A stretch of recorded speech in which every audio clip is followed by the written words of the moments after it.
Yeah. Hi, everybody. Hi, everybody.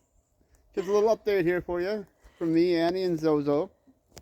Yeah, update on the house and how we made out with it To the winter. through the winter. So this is our log cabin that we built. We started in the month of, um, was it April? May. May.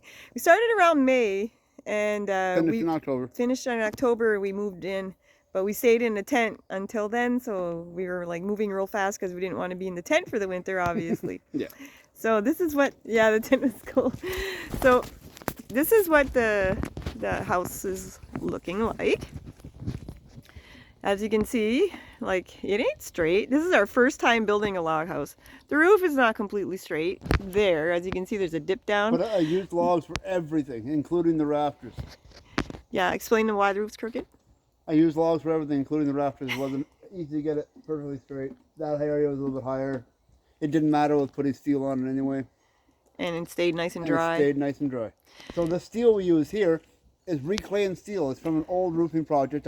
We came by it for a really good price. All I had to do was use bigger screws and reuse it. And Annie, of course, paid it. And this is Zozo. Zozo's our friend. And the logs, you'll see a lot of chinking between the logs here. Yeah. It's pretty wide in some spots. Reason See, being like there, it's pretty wide. is, well, we worked with the logs that we had, and I did not square them. A lot of places when they do it now, especially modern day log cabins, they'll square the logs. So they'll cut two sides off and they'll just stack them on top of one another.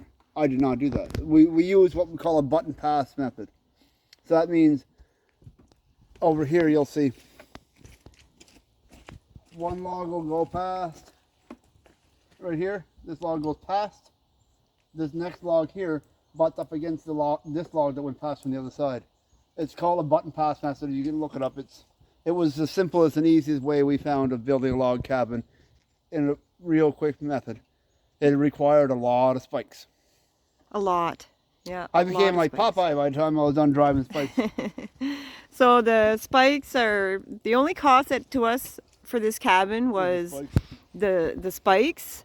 The windows we got secondhand and free off of like their local advertisements like Marketplace and Kijiji. And the door, one of our friends donated it to us because he wasn't using it, which was fantastic. This window is a story all on its own. This window here, look at, very heavy. It's got dog prints in it because as you can see, it's like raining today. It's like a miserable day, and we have two Great Danes, and they can reach up quite high. They're a few weeks ago they were only up to here, and now they're growing, so now they're up to there. And then they're full size, and we might have footprints up to there. But anyways, so I wash it, and then it just keeps coming back on muddy days. So anyway, that window there is quite a large window, and it leaves in a lot of light, and it's on the southern exposure, which is great. The sun's not out to show you today, but it's there behind the clouds. And so we have our solar panel. We have our little solar panel there that we just got to put on our jackery, so we don't have to use our generator to charge up our jackery anymore. And there's a little woodshed that we built with, that's all slabs from a local mill. A local mill, so that was free. He just wanted to get rid of that. And so that window there, yeah, we got off at Kijiji, and it was free, and nobody wanted to bring it home because there was 3 people that went in to get it before us, but they couldn't carry it out. Strong enough. It was super heavy, super heavy.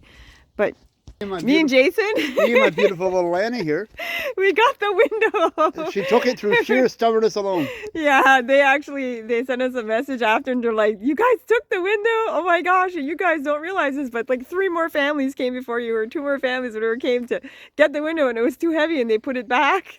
So, they didn't put it back. He couldn't believe that. I'm just 5'2", and I'm like 110 pounds, whatever. Jason's extremely strong and big, but I'm not. But I just like brought it, like you said, stubbornness alone. She's strong too, though. I was determined to have a big window in this house. I didn't want to have a dark house. And now we have a beautiful picture window in our house. Yeah. So then it's an older window, but it works great. For our chinking, so what I did was inside, see here, I want to show you what happens here. Okay, so here, see we lost some chinking, right? It does happen to come out, like you had a big wind rainstorm, and sometimes you'll get a spot like that. And what we did is we picked a good 10 to 15 buckets of chinking this fall before it started to snow, and we saved it so that when this happened, we can come out and just shove some chinking in it. So that's what we've been doing. However, I've come up with a really good idea, kind of doing experiments and things. I'll tell you about it when we get inside, and I'll tell you what we did. And there's a little wood shed we just kind of crafted up real quick for the winter, and then we have our wood up on pallets up there with tarps around it. Those are all gone now. It's actually the first week of March, so winter's gone for us here.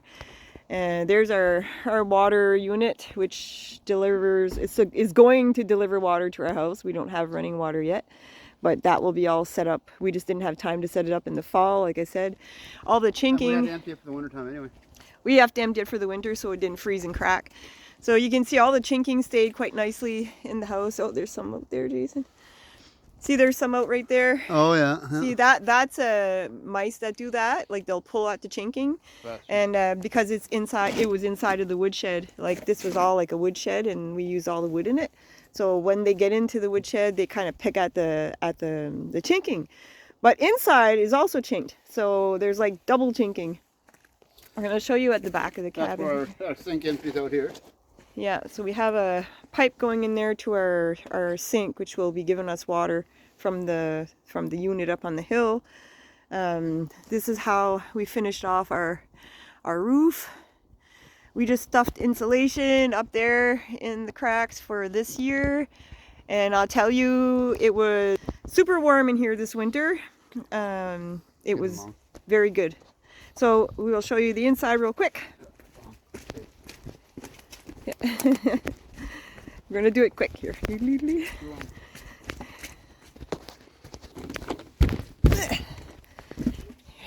Here's the inside.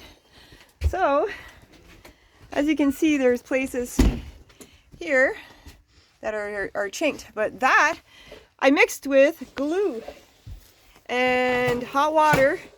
Soaked the chinking in the glue and hot water, shoved that in there, and it got hard as a rock.